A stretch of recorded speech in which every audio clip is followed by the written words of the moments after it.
बेहतर वज़ीर आला किसको पाती हैं आप? अगर बात करें हम शोशा के हवाले से तो शहबाज शरीफ ही हैं। असेंबली को इज्जत नहीं देते थे, लेकिन बाहर सड़कों पे शोशा उनकी नज़र आती ठीक है, आंखें भर आई जब हम बेनज़ीर साहिबा की बात कर रहे थे। कि मैं इमोशनल हो जाती हूँ। मोहतरमा जो उनकी लीडरशिप क्वालिटीज़ तो अपनी जगह है, लेकिन एज अ ह्यूमन बीइंग वो बहुत खूबसूरत शख्सियत है। उस्मा बुखारी साहिबा को आप लोटी कहती हैं। जब जाहिर है उन्होंने पार्टी बदली तो फिर वो खिताब उनको दे दिया गया। वज़ीर आला पंजाब कौन है? जो बाइडन। अच्छा जी, वाह जी वाह। हम अब इनको उस्मान बुज़दार साहब को जो बाइडन समझें। अस्सलाम वालेकुम नाज़रीन, आप देख रहे हैं प्रोग्राम सवालनामा और मैं हूं आपका होस्ट ज़ैनुल आबिदीन। नाज़रीन, आज हमारे सवालों के जवाब देने के लिए हमारे साथ मौजूद हैं फ़ायज़ा अहमद मलिक साहिबा, जो कि 2002 से 2018 तक 3 दफ़ा मुसलसल मेंबर सूबाई असम्बली रहीं पंजाब में, और ये बहुत सीनियर रहनुमा हैं पाकिस्तान पीपल्स पार्टी की पंजाब में। मैडम बहुत शुक्रिया, आपने वक्त दिया। अच्छा, सबसे पहले हमें ये बताइएगा कि आपका जो तालीमी सफ़र था उसका आगाज़ कहाँ से आपने किया और कहाँ तक पहुँचाया उसको? तालीमी सफ़र का आगाज़ लाहौर से ही हुआ था। अच्छा, क्योंकि बाई बर्थ लाहौरी हैं, ठीक है। तो फिर ज़ाहिर स्कूलिंग भी सारी लाहौर में, और फिर कॉलेज जो है ग्रेजुएशन भी लाहौर से, क्वीन मेरी कॉलेज से। अच्छा। और चल रहा है तब से सिलसिला। सियासी घर था तो ज़्यादा जल्दी होती थी कि शादी जल्दी कर दी जाए। अच्छा अच्छा। तो मेरी तकरीबन शादी की डेट अनाउंस हो गई थी जब मेरी बैचलर्स का ग्रेजुएशन सेरेमनी जो है वो हुई। अच्छा अच्छा। मतलब एग्ज़ाम देने के उसके बाद फौरन फिर बाद फ़ौरन तैयारियां शुरू हो गई थी। लाहौरी हैं तो रे अड़े का मसला तो होता होगा? नहीं, कभी नहीं हुआ। वो वाले लाहौरी नहीं है। अच्छा, तो फ़ौरन शादी कर ली ग्रेजुएशन के बाद। हाँ जी। फिर सियासत का आगाज़ कहाँ से किया? सियासत का आगाज़ तो मोहतरमा की मेहरबानी से हुआ। अच्छा। वो 2002 में। मेरी फैमिली चूँकि पॉलिटिकल थी। ठीक है, आपकी वालदा थी? जी, मेरी आबदा वालदा मलिक साहिबा फाउंडेशन मेंबर थी, पार्टी की फाउंडर मेंबर। जब पार्टी लाहौर में बनी तो ठीक है। 4th मेंबर थी वो उस वक्त। ठीक ठीक ठीक ठीक। और फिर उसके बाद और 1988 से 1990 तक वो एमएनए भी रही, जो पहला टेन्योर था बेनज़ीर भुट्टो साहिबा का। ठीक है। उनकी डेथ हुई 95 में। ठीक है, 95 में। और उस दौरान मेरी खाला, दोनों खाला जो हैं वो पॉलिटिकल कैरियर में नहीं, वालदा के साथ। ठीक है। और जब वालदा की डेथ 95 में हुई तो उस वक्त मोहतरमा आई थी हमारे घर। ठीक है। ताज़ियत के लिए, तो उन्होंने उस वक्त भी कहा कि आप आ जाओ वालदा की जगह पे। पर उस वक्त मैंने नहीं सोचा, क्योंकि मैंने खुद सारा बचपन पॉलिटिक्स की वजह से बहुत सफरिंग्स देखी। तो मेरे अपने बच्चे बहुत छोटे थे दोनों। ठीक है। तो मैंने उन्हें यही कहा उस वक्त कि अभी फ़िलहाल एक तो बहुत अच्छा मुनासिब नहीं लगता कि मैं आज आपको हम ही भर लूँ, और एक आता है इम्प्रेशन कि शायद मैं अपनी माँ की जगह कैश करा रही हूँ या कुछ। ज़हनी तौर पे आप तैयार नहीं थी उस तरह से। ठीक है। लेकिन फिर जब मुशर्रफ ने ऐलान किया इलेक्शंस का और ग्रेजुएशन की शर्त थी, तो ज़ाहिर है पॉलिटिकल जमातों को बहुत इशू आया ये सामने, क्योंकि पॉलिटिकल वर्कर जो पुराने थे उनके पास ग्रेजुएशन की डिग्रियां नहीं थी। ठीक है। और इस दौरान इलेक्शन के अनाउंसमेंट से पहले एक दफ़ा मोहतरमा ने पार्टी के हमारे सीनियर रहनुमा हैं, वो दुबई गए थे उनके पास, तो उन्होंने पूछा मेरे बारे में कि आप कभी मतलब मुलाकात हुई है आबदा मलिक की बेटी से? तो उन्होंने कहा हाँ होती है हमारी मुलाकात। तो उन्होंने कहा कि उससे कहें आप बच्चे बड़े हो गए हैं तो आप गौर करें पार्टी ज्वाइन करें। ठीक है, पॉलिटिकल कैरियर आगाज़ करें। बिल्कुल। उसके बाद फिर फ़ौरन ये हो गया अनाउंसमेंट, इलेक्शंस की तैयारियां हो गई। तो उस वक्त फिर मेरे भाई का बहुत प्रेशर था, उसको बहुत शौक था कि तुम मम्मी की जगह पे आओ। ठीक है। फिर उसका इसरार था। मैं शायद पॉलिटिक्स ऑप्शन नहीं था, बाय चॉइस नहीं था, बाय चॉइस नहीं कह सकते, लेकिन जब मुझे मोहतरमा का पैगाम एक तरह का मिला कि वो आज भी उनको हम याद हैं, तो मतलब वो एक बहुत हौसला अफजा बात थी। वो बहुत एक खुशी की कह लें कि आप मेरे लिए चीज़ थी, क्योंकि मैं नहीं सोच सकती थी कि 95 के बाद 2002 में मोहतरमा इस तरह से याद करेंगे। तो वो जो उनका याद करना था वो हमारे लिए बहुत ऑनरेबल था। ठीक है। अच्छा, मुझे ये बताएं, आप मेंबर सूबाई असम्बली रहीं 2002 से 7, फिर 2008 से 13 और 13 से 18, 3 टेन्योर आपने देखे। इसमें आपने काफ लीग का दौर भी देखा और नून लीग के दौर भी देखे। अब आप उस्मान बुज़दार साहब को भी देखें। बेहतर वज़ीर आला किसको पाती हैं आप? बेहतर वजीर आला पता नहीं। अच्छा, पता ही नहीं। नहीं, कंपैरेटिवली जो आपने टेन्योर्स में असेंबली, जाहिर सी बात है आप रही हैं। देखिए, अगर बात करें हम शोशा के हवाले से, तो शोशा के हवाले से तो शहबाज शरीफ ही हैं अच्छा, कि कम से कम असेंबली में नहीं आते थे, असेंबली को इज्जत नहीं देते थे, लेकिन बाहर सड़कों पे शोशा उनकी नजर आती थी। ठीक है। अगर वो कंपेयर करूं, ये नहीं कि मैं ओपोनेंट पार्टी से हूँ इसलिए। और परवेज़ इलाही साहब? परवेज इलाही साहब बहुत स्ट्रिक्ट वजीर आला थे। ठीक है। उनके दौर में एमपीएस को जिस तरह सड़कों के ऊपर मार पड़ी है, अच्छा। मार्शल आर्ट डिक्टेटर का दौर लगता था भी जाहिर है, ठीक है। लेकिन एक जमहूरी दौर कहा जाता था अपने मुंह से, तो वो कम से कम ये कहते थे कि हम जी जमहूरियत है और असेंबली है। जिस तरह सड़कों पे हमें मारे पड़ी हैं हमें याद है अभी भी। उसके अलावा जिस तरह असेंबली से हम लोगों पे बैन लगता था एहतजाज करने पे, शायद ही किसी असेंबली में ऐसा हुआ हो। कुछ इनिशिएटिव ऐसे थे परवेज़ इलाही साहब के जिनको अभी भी याद किया, जैसे रेस्क्यू 1122 और इस तरह के कुछ और फोर्सेस वगैरह जो, तो समझते हैं लोग अब भी कि काफ लीग जो है वो पॉलिटिकली बड़ी मैच्योर जमात है शायद कंपैरेटिवली दूसरे जो नून लीग और दूसरी जमातें। तो आपने क्योंकि उनके साथ वक्त गुजारा, आप असेंबली की मेंबर रही जब वो वज़ीर आला थे वो जब, तो आप समझती हैं कि वो उनका जो रवैया था वो डिक्टेटर्स की तरह का था? बिल्कुल, उनका रवैया डिक्टेटर्स का था, क्योंकि जब हमें सड़कों पे मार पड़े, अगर हम पुरअमन एहतजाज कर रहे हैं और कहीं भी हम जा रहे हैं कोई जुलूस लेके या कुछ, और अगर हमें गिरफ्तार किया जाता है और सड़कों पे घसीटा जाता है या बैरियर लगाए जाते हैं, तो इसका क्या मतलब है? इसका मतलब ये है कि जो वज़ीर आला हैं वो नहीं चाहते कि एहतजाज हो। बेनज़ीर साहिबा से कोई ख़ास एफिलिएशन लग रही है आपकी? आपकी आंखें भर आईं जब हम बेनज़ीर साहिबा की बात कर रहे थे, इसके पीछे क्या ख़ास वजह है? उनकी शख्सियत। ठीक है। और वाकई मैं इमोशनल हो जाती हूँ, क्योंकि मैं जब मेरी शादी हुई थी तब भी उनसे मेरी मुलाकात अक्सर हो जाती थी। कभी जैसे कोई वज़ीर आज़म हाउस में मुलाकात हो गई शादी से पहले, और शादी के बाद एक दो दफ़ा एयरपोर्ट पे, कराची पोस्टिंग थी मेरे हस्बैंड की, तो उस वक्त आते हुए शायद एयरपोर्ट पे एक दफ़ा हुई, एक दफ़ा कराची एयरपोर्ट पे हुई, एक दफ़ा इस्लामाबाद एयरपोर्ट पे। वो जो एक पर्सनैलिटी थी एक लीडर की, जिसको लोग कहते हैं कि बड़ा मतलब लीडर है और उसका दबदबा होता है, वो अपनी जगह, लेकिन मैंने बहैसियत एक आम, समझ लें आम शहरी, मैं ट्रैवल कर रही, तो मैंने तो उनको बहुत खूबसूरत पाया। और शायद पीपल्स पार्टी ज्वाइन करने के पीछे वालदा तो थी, जाहिर है उनका शुरू से पीपल्स पार्टी के साथ था, और लेकिन यह कि मेरा जो था, मैं समझती थी कि मोहतरमा जो उनकी लीडरशिप क्वालिटीज़ तो अपनी जगह, लेकिन एज अ ह्यूमन बीइंग वो बहुत खूबसूरत शख्सियत थी, बहुत खूबसूरत औरत थी, बहुत खूबसूरत माँ थी, बहुत। मतलब मैंने उनको बहुत क्लोजली भी ऑब्जर्व किया। हम जब हमारी मीटिंग्स वगैरह होती थी दुबई में, फ्रीक्वेंटली हम जाते थे, ठीक है, तो उस वक्त भी वहाँ पे मुझे नज़र आया कि एज अ मदर जिस तरह वो अपने बच्चों की अकेले टेक केयर कर रही थी। आसिफ जरदारी साहब तो जेल में थे, और वो जिस तरह बच्चों को संभालती थी, जिस तरह बच्चों का ख्याल रखती थी, जिस तरह 20-20 लोगों की मीटिंग कंडक्ट कर रही होती थी, पर ध्यान उनका अंदर होता था कि बच्चों का टाइम हो गया है, बच्चों ने पढ़ने जाना है, बच्चों का ये है, मतलब वो चीज़ हमें इंस्पायर करती थी। ठीक है, क्योंकि हम नए थे पॉलिटिक्स में, अपने घरों में हमने वो पॉलिटिक्स देखी ज़रूर थी, लेकिन इतने हाई लेवल पे जाके इतना बड़ा पॉलिटिशियन, एक जो मतलब रोल मॉडल है सबके लिए, उसको जब हमने देखा इतने करीब से कि किस तरह से वो कंडक्ट करते हैं और किस तरह वो अपने घर को भी लेके चल रही हैं, बाहर पॉलिटिक्स को भी लेके चल रही हैं।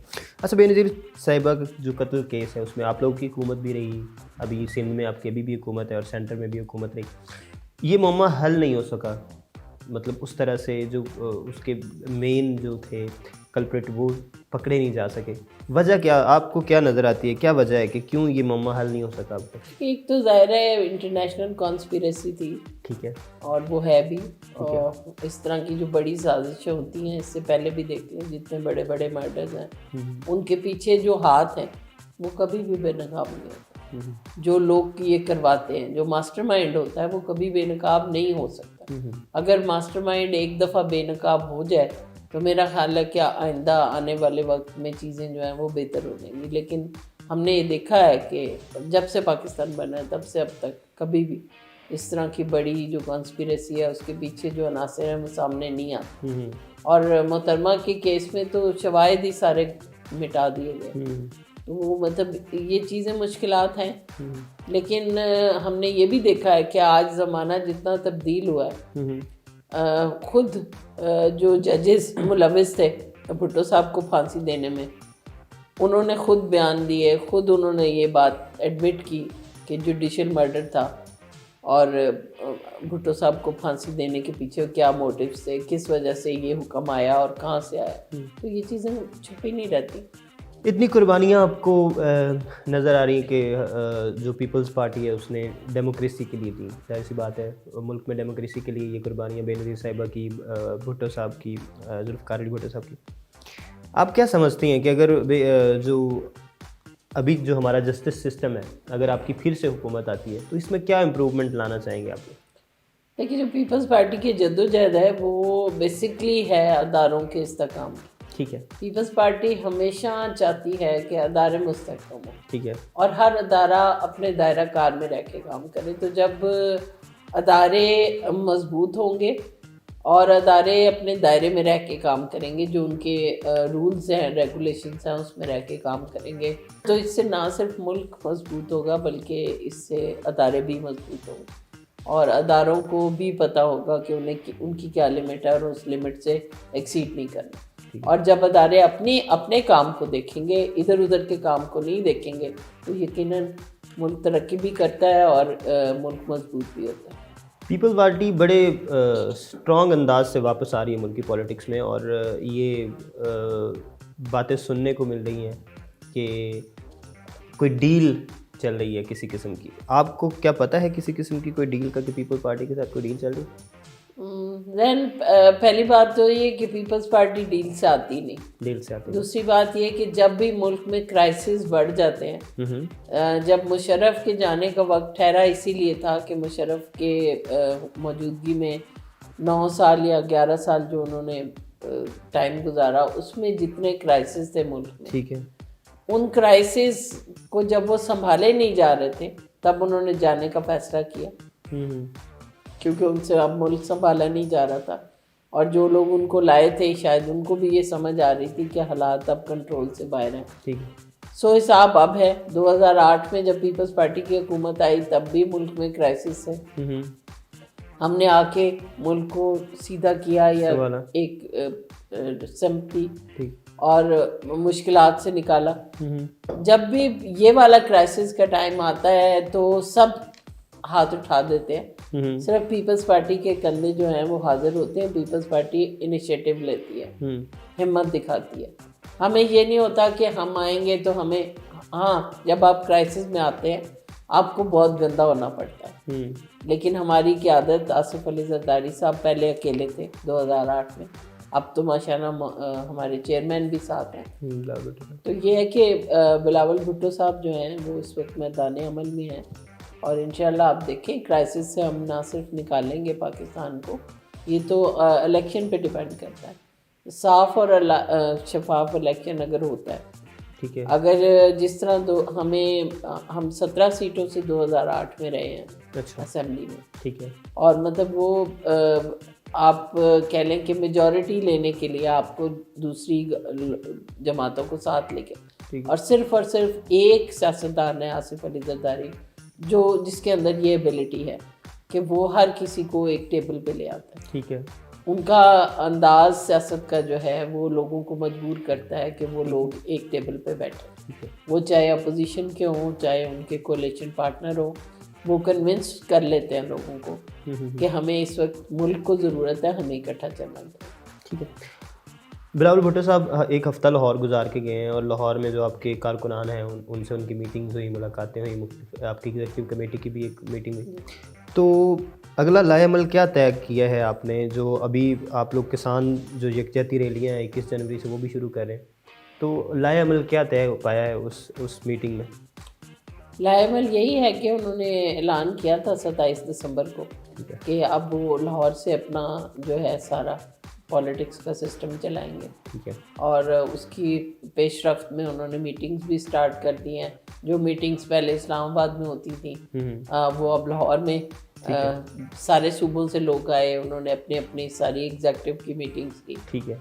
तो मैं समझती हूँ कि बहुत अच्छा एक राब्ते का तरीका भी है और एक एक्टिविटी है लाहौर में जनरेट होनी चाहिए। क़यादत को लाहौर में बैठना चाहिए और इंशाल्लाह आप देखेंगे कि उनका ये फ़ैसला लाहौर में और पंजाब में, सेंट्रल पंजाब हो या जनूबी पंजाब, उसमें बहुत अच्छे इसके असरात मुरतब होंगे, क्योंकि क़यादत का जो एक गैप आता है अपनी पार्टी के साथ, तंजीमों के साथ, उसकी वजह से थोड़ा सा पार्टी के अंदर जो इस तरह के हालात पैदा हुए हैं वो थे। और अब आसिफ जरदारी साहब की भी जब तबीयत बेहतर होती है वो भी लाहौर आते हैं और हमने देखा है कि उनके आने से भी पार्टी बहुत मोटिवेट होती है, लोग वर्कर्स जो है मिलते हैं उनसे, बहुत फ़र्क पड़ता है। बहुत फ़र्क पड़ता है। ठीक है, आप क्या फ्यूचर देख रही हैं? 2023 का इलेक्शन है, उसमें पीपल्स पार्टी कैसा परफॉर्म करेगी, पर्टिकुलरली पंजाब में? इंशाल्लाह मुझे बहुत उम्मीद है कि हमारा पार्टी का रिवाइवल होगा पूरे तरीके से, दोबारा से वापस आती नज़र आ रही है हमें पीपल्स पार्टी पंजाब। रिवाइवल होगा इंशाल्लाह, पहले से बेहतर होगा। ठीक है। अच्छा, मुझे ये बताएं, आप पार्लिमानी सेक्रेटरी रही for irrigation and power during 2009 to 11, ठीक है। इसमें आपने रेजोल्यूशन एक दी थी असेंबली में, होम बेस्ड वर्कर पे जो डोमेस्टिक वायलेंस होता है। बेसिकली इसके पीछे थॉट ये थी कि जो होम बेस्ड वर्कर्स हैं जिन्हें हम कंसिडर करते हैं एज घरों में बैठी हुई ख़वातीन, ठीक है, चूड़ियाँ बनाती हैं, फुटबॉल बनाती हैं, जितनी भी घरेलू मसनूआत हैं, ठीक है, उनका हमारी मईशत में 70% कॉन्ट्रीब्यूशन। अच्छा, ठीक है। इतना बड़ा कंट्रीब्यूशन है लेकिन उनकी कोई रिकग्निशन नहीं है गवर्नमेंट लेवल के ऊपर। गवर्नमेंट को नहीं पता कि वो जो घरों में फार्मर ख़वातीन जो है, मतलब वो खेतों में काम कर रही हैं, घर भी चलाती हैं, खेत में भी काम करती हैं, उन ख़वातीन का कोई पुरसाने हाल नहीं था। ठीक है। तो इसके पीछे थॉट ये थी कि हम गवर्नमेंट लेवल पे कोई उनकी पंजाब हुकूमत में अगर हम हैं तो हम कोई पॉजिटिव स्टेप उठाएं और हम कोलेशन पार्टनर होने की हैसियत से उनको रिकग्निशन दें किसी तरह। तो वो रेजोल्यूशन पहला स्टेप होता है जी, बिल्कुल। वो मैंने लिया। उसके बाद डोमेस्टिक वायलेंस और वल्नरेबल पर्सन का एक बिल था, वो मैंने जमा कराया था पंजाब असेंबली में। ठीक है। और होम बेस्ड वर्कर्स का अलग से बिल था। ठीक है। ये 2 बिल जमा कराए थे, लेकिन अनफॉर्चुनेटली कोलेशन हमारी ख़त्म हो गई थी, हम अपोजिशन में आ गए थे। तो चीफ मिनिस्टर साहब जो हैं वो चूँकि वन मैन शो था और वो नहीं चाहते थे कि कोई और भी चीज़ जो है वो सामने आए, तो वो मेरा बिल वैसे ही रहा। और ज़ाहिर है वो असेंबली ख़त्म हो गई, वो कोलैप्स हो गया। फिर दोबारा मैंने नई असेंबली में उसको सबमिट किया। ठीक है। लेकिन उनका वो यही था कि हम खुद गवर्नमेंट लेवल पे इसको कंसिडर करेंगे। खुद से आपने देखा कि डोमेस्टिक वायलेंस का बिल फिर आया भी बहुत सालों के बाद, तकरीबन 8 साल के बाद। बिल्कुल। तो वो बिल जो है वो फिर उसमें हम लोगों ने अपना यही समझा कि अगर गवर्नमेंट ले आई है इतना डिले करके तो हमें उसमें कंट्रीब्यूट रुकावट नहीं बननी चाहिए। उसमें यह है कि हम लोगों ने फिर तजावीज़ अपनी जो हैं वो एडअप कराई थी। कुछ जो उसमें खामियां थी, जिस तरह से उसकी शक्ल थी वो उस तरह से शायद काबिल कबूल ना होता। ठीक है। लेकिन अच्छा ये हुआ कि कुछ हुकूमती अरकान जो थे वो भी, जिनकी बहुत पॉजिटिव सोच थी चीज़ों को, इश्यूज़ को लेके, उन्होंने हमारे साथ बहुत कोऑपरेट किया।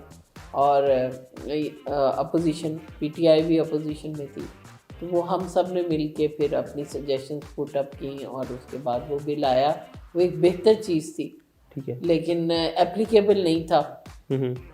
उस वक्त भी हमने इन्हें कहा था सीएम साहब को कि ये एप्लीकेबल नहीं होगा, उसके लिए बहुत बड़ा बजट आपको रखना पड़ेगा, और जब आप बजट में पैसे नहीं रखते तो फिर आप किसी भी बिल के ऊपर अमल दरामद नहीं करा सकते। सही है। तो ये मुश्किल था। हाँ ज़ाहिर वो फिर वो नहीं हो सका क्योंकि तवज्जो इतनी नहीं थी। असल तो बात यह है कि आपकी विल हो, अगर हुकूमत की और सीएम की विल के बगैर मुमकिन नहीं किसी चीज़ पे अमल दरामद नहीं हो सकता। ठीक है मैडम मई 2016 में पार्लिमानी सेक्रेटरी बाय औकाफ व मजहबी अमूर सकलैन अनवर सिपरा से आपकी थोड़ी सी बहस हुई, जो वो इस बात पे हुई कि औकाफ की जो ज़मीनें हैं आपके मुताबिक वो उसका प्रॉपर रेंट नहीं ले रहे। तो आपका क्या ख्याल है कि जो रूटीन में हम आम लोगों की जो ज़मीनें देखते हैं, जो दुकान कहीं पे होती है तो उसकी 50,000 55,000 होती है, लेकिन अगर हुकूमत से उन्होंने लीज़ पे लिया हो तो वो बहुत कम पैसे पड़ते हैं, तो इसका कोई हल निकाला था तब की हुकूमत ने? नहीं, कोई हल नहीं निकाला था, बल्कि बहस की नज़र कर दिया गया था। मेरे ज़्यादा क्वेश्चन जो हैं वो बहस की नज़र हो जाते थे, उनका हल कोई नहीं निकाला। ठीक है, तो वो हल वही बात कि बाइसनेस थी कि वक्ती तौर पे आप असेंबली के अंदर एक प्रॉपर जवाब दे दें अगर कोई सीरियस मेंबर है, और अगर सामने वाले को लगता है कि ये नॉन सीरियस मेंबर है और इसने वैसे ही अजराए वो फॉर्मेलिटी, कुछ मेंबर्स ऐसे भी हैं जिनको अपने क्वेश्चन का पता नहीं होता, वो सबमिट करा देते हैं। लेकिन यह कि मेरा, चूंकि मैं रिसर्च करके जाती थी कि मैंने अगर कोई क्वेश्चन कराया और वो बहुत सीरियस मैटर है तो मेरे पास उसके ठोस सबूत भी होने चाहिए और चीज़ें, लेकिन वो उसको फिर बाद में भी नहीं कंसिडर नहीं किया गया। और वो भी की हुकूमत में भी वैसे ही है, वो वैसे ही है, वो सारा कुछ वैसे ही है, हर चीज़ वैसे ही। ठीक है, वो जो हुकूमती रेंट आउट पे जो चीज़ें दी हुई हैं उनकी प्रॉपर रेंटिंग नहीं होती, उसका कोई वो नहीं। ठीक है। उस्मा बुखारी साहिबा को आप लोटी कहती हैं, इसके पीछे क्या खास वजह है, क्या लड़ाई है आपकी? नहीं, लोटी कहते तो नहीं, अब तो नहीं कहते, लेकिन जाहिर है वो लोटे का कॉन्सेप्ट था उस वक्त, बल्कि वो उस्मा बुखारी साहिबा ने मेरे साथ जब थी, मेरी जमात में थी, तो हमने मिलके ही निकाला था। अच्छा, और अच्छा, खुद उन्होंने निकाला, लोटों के लिए निकाला था, और हमने लोटे लेके एक एहतजाज भी किया था। झूठों से कहा है, सच बोलो। तो अब जब जाहिर है उन्होंने पार्टी बदली तो फिर वो खिताब उनको दे दिया गया, उनको आपने वापस कर दिया। तो यह कि जाहिर है मेरी तरफ से उस तरह, सिर्फ मेरी तरफ से तो नहीं, सभी लोगों ने ये कहा, लेकिन ऑनरेबल मेंबर है वो भी, और मैं समझती हूँ कि जितना मैं कहती हूँ कि हाँ हर बंदे के पास चॉइस होती है, उसको अपनी चॉइस को लेके चलना चाहिए। ठीक है, अगर वो पीपल्स पार्टी के साथ कंफर्टेबल नहीं थी, उन्होंने पार्टी बदल ली तो ठीक है, ये उनका चॉइस था, उनको फोर्स करके तो नहीं पीपल्स पार्टी में लगा। शायद उन्हें ये लगा हो कि पीपल्स पार्टी का मुस्तकबिल जो है उन्हें पंजाब में जो भी लगा, ज़ाहिर है वो बेहतर बता सकते हैं। ठीक है, आप नहीं बताएंगे।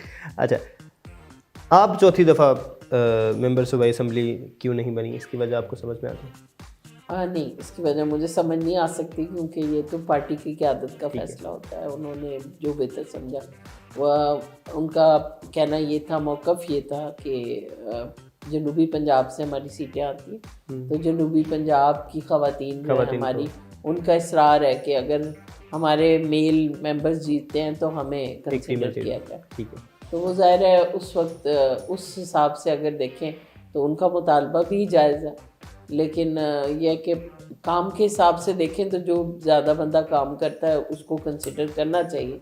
मुझे कहीं और कंसिडर कर लिया जाता, लेकिन नहीं किया गया, मैं उसमें भी खुश हूँ। थोड़ी उदासी होती है वक्ती तौर पे, ठीक है, एज अ पॉलिटिकल वर्कर बंदा शाबाशी चाहता है कि पार्टी की आदत की तरफ से उसको वेल डन कहा जाए, ठीक है, लेकिन अगर नहीं कहा गया तो मैं ठीक हूँ, ओके, मैं उसी तरह एज अ वर्कर काम कर रही हूँ। ठीक है। अच्छा, एक आखिरी, हमें NA 133 में पीपल्स पार्टी ने काफ़ी बेहतर परफॉर्म किया, उस पर अगर एक कोई कमेंट करना चाहें आप? मैं समझती हूँ कि NA 133 में जिस तरह से स्ट्रेटजी ली गई, जिस तरह पेनिट्रेट किया गया, इसी तरह हमें हर हल्के में पेनिट्रेट करना है। और अगर हम टाइमली कर लेंगे। PTI के वोट तोड़े या PMLN के? वोट नहीं तोड़े, असल में उस हल्के की हालत इतनी ख़राब है कि उस हल्के में आप गलियों में चले जाएं तो बहुत बहुत आपकी अपनी हालत ख़राब हो जाती है। और मेरा ख्याल है कि अब टाइम है लोगों की अवेयरनेस का, लोग बहुत तंग हैं। देखें, आपको ना आपके पास गैस है, ना आपके पास बिजली है, ना आपके पास सड़कें हैं। किसी भी हल्के में आप चले जाएं लाहौर के, आज भी अभी बहुत सारी वीडियोस मुझे शेयर की थी किसी ने, पार्टी के वर्कर्स ने, छोटे छोटे क्लिप्स बना के, तो मतलब वो जो हालत है वो लोग देख रहे हैं, और लोगों ने अब देखा कि जिस तरह से पीटीआई ने 3 साल में उनकी हालत की है, माशी तौर पे बदहाली है, तनख्वाहों में इजाफा नहीं है, महंगाई से महंगाई होती जा रही है, बिजली गैस की कीमतें बढ़ती जा रही हैं, एक रिजेंटमेंट थी। जिस तरह से हम पहले बाई इलेक्शंस में दरवाज़ों पे जाते थे, उस तरह से रिस्पांस नहीं आता था जिस तरह अब आया। अब बेहतर आपको लग रहा है कि अगली बिल्कुल बेहतर रिस्पांस आया, बहुत अच्छा वेलकमिंग थे लोग। ठीक है, पीपल्स पार्टी के लिए। मैडम अगले सेगमेंट की तरफ बढ़ते हैं जी। तो नाजरीन बढ़ते हैं अगले सेगमेंट की तरफ जिसका नाम है पसंदीदा। इसमें हम मैडम से मुख्तलिफ पसंदीदगी के बारे में पूछेंगे। मैडम तैयार हैं? जी तैयार। पसंदीदा नाम? पसंदीदा नाम किसी का भी ले लो, कोई भी जो आपको पसंद हो सबसे ज़्यादा। बेनज़ीर भुट्टो के। बेनज़ीर साहिबा पसंद है। जगह? लाहौर। लाहौर सबसे ज़्यादा पसंद है। खाना? खाना देसी। देसी में कढ़ाई वगैरह? कुछ भी। सब्जियां? ठीक है। खेल? कोई भी नहीं। कोई भी नहीं खेलते? सियासी खेल? सियासत में तो खेल है। सियासत को अगर संजीदगी से करें तो सियासत खेल नहीं है, फिर ये इबादत है। फिल्म? फिल्म में सच कोई नहीं, बहुत देर होगी देखी नहीं। जब देखते थे तब कौन थे? अच्छा टॉपिक हो जो सीरियस टॉपिक। ठीक है। एक्टर? पसंदीदा एक्टर इमरान खान का नाम ना ले लीजिए। नहीं एक्टर तो नहीं है। अच्छा ठीक है। आमिर लियाकत का तो नहीं लेना है? पसंदीदा एक्टर इंडियन एक्टर्स में मुझे अक्षय कुमार पसंद है। अच्छा। और अनिल कपूर। ठीक है। मशगला? Interior designing. अच्छा डिज़ाइनर है। किताब? किताब कम पढ़ती हूँ। अच्छा, अगर कभी कोई पढ़ने का मौका मिला हो तो कौन सी अच्छी लगी? तो टॉपिक पे डिपेंड करता है क्या है। ठीक है। कितना इंटरेस्टिंग है। ठीक है। पसंदीदा सियासतदान? आसिफ अली जरदारी और मोहतरमा बेनज़ीर भुट्टो। अच्छा ठीक है। ख़वातीन में से भी हो गए, मर्दों में से भी। प्रोफेशन अगर मौजूदा के अलावा कोई इख्तियार करना पड़े? कुछ भी कर लेंगे। अच्छा कुछ भी करेंगे, सियासत नहीं करनी? नहीं, अगर सियासत बिल्कुल मौजूदा के अलावा अगर कोई भी करना पड़े तो कुछ भी करना। हाँ। ठीक है। इसमें मेहनत मजदूरी भी आ सकती है फिर? हाँ, कोई भी ऐसा मतलब बिजनेस की तरफ भी ज़ेन है, और बाकी आपको मैंने बता दिया शौक मेरा जो है उसमें भी इंटीरियर डिज़ाइनिंग में। ठीक है मैडम, ये सेगमेंट खत्म हुआ, अगले सेगमेंट की तरफ बढ़ते हैं जी। तो नाज़रीन बढ़ते हैं अगले सेगमेंट की तरफ जिसका नाम है हाँ या ना। इसमें मैडम से जो सवालात किए जाएंगे उसमें जिस सवाल का जवाब हाँ होगा मैडम ना कहेंगी, जबकि जिस सवाल का जवाब ना होगा मैडम हाँ कहेंगी। मैडम तैयार हैं आप? देखें, मुश्किल हो सकती है। 2 और 2 4 होते हैं? नहीं। अच्छा नहीं होते, 5 6 होते होंगे। दुनिया गोल है? मेरा ख्याल है नहीं है। अच्छा नहीं है, लंबी होगी। ठीक है। सबसे पहले चांद पर आप गई? हाँ। वहाँ पे भुट्टो जिंदा थे? वहीं पे जिंदा थे। ठीक है। जब मैं पहुँच गई तो जिंदा हो गया। अच्छा ठीक है। पीटीआई अगले इलेक्शन में क्लीन स्वीप करेगी? हाँ। अच्छा खुद को करेगी। अच्छा आप पार्ट टाइम मजदूर भी हैं? हाँ। अच्छा आपकी पार्टी वैसे बनी भी मजदूरों के हकूक़ के लिए थी। अच्छा जी, शुएब मलिक आपके दूर के कज़न हैं? हाँ। अच्छा जी, कितनी दूर के? बहुत दूर के। अच्छा दूर के। ख्योड़ा में चीनी की कानें हैं? हाँ। नमकीन चीनी की। ठीक है। इमरान खान की कप्तानी में पाकिस्तान 2 वर्ल्ड कप जीता? हाँ। एक महंगाई का जीता होगा। चले मैडम ये ख़त्म हुआ, अगले सेगमेंट की तरफ बढ़ते हैं जी। तो नाज़रीन बढ़ते हैं अगले सेगमेंट की तरफ जिसका नाम है पहला बाद में। इसमें मैडम पहले सवाल का जवाब नहीं देंगी, जबकि दूसरे सवाल का जवाब वो देंगी जो पहले का था। इसी तरह से तीसरे सवाल का जवाब वो जो दूसरे का था। मैडम तैयार हैं आप? जी। अब मुश्किल हो सकती है। भारत के वज़ीर आज़म कौन है? स्किप। पीडीएम के चेयरमैन कौन है? नरेंद्र मोदी। नरेंद्र मोदी साहब पीडीएम के चेयरमैनशिप उन्होंने संभाल लिया, भारत की वज़ीर आज़मशिप। वज़ीर आला केपीके कौन है? फजलुर रहमान। फजलुर रहमान साहब की ये ख्वाहिश पूरी होने जा रही है कि वो वज़ीर आला केपीके बने। वज़ीर दिफा कौन है? महमूद खान। महमूद खान साहब ने वज़ारत आला छोड़ी है, और जो भी वज़ीर आला रहेगा केपीके का वो बाद में वज़ीर दिफा बनेगा। ठीक है, ये भी सही है। अगले वज़ीर आज़म कौन है? अल्लाह ना करे परवेज़ खटक। अच्छा अल्लाह ना करे परवेज़ खटक साहब, वो जैसे इस वो उन्होंने पार्लिमानी इजलास में किया है ना, वो लग रहा है भी अगले वज़ीर आज़म बनेंगे। अच्छा जी, अमेरिका के सदर कौन है? बिलावल भुट्टो। बिलावल भुट्टो साहब अमेरिका के सदर बन गए, पाकिस्तान के वज़ीर-ए-आज़म तो बनेंगे, वो अमेरिका के सदर भी बनेंगे, ठीक है। वज़ीर आला पंजाब कौन है? जो बाइडन। अच्छा जी, वाह जी वाह। हम अब इनको उस्मान बुज़दार साहब को जो बाइडन समझें, जो बाइडन के रूप में हम पे ये नाज़िल हो इनको तो आप बहुत कुछ समझ सकते हैं। ठीक है।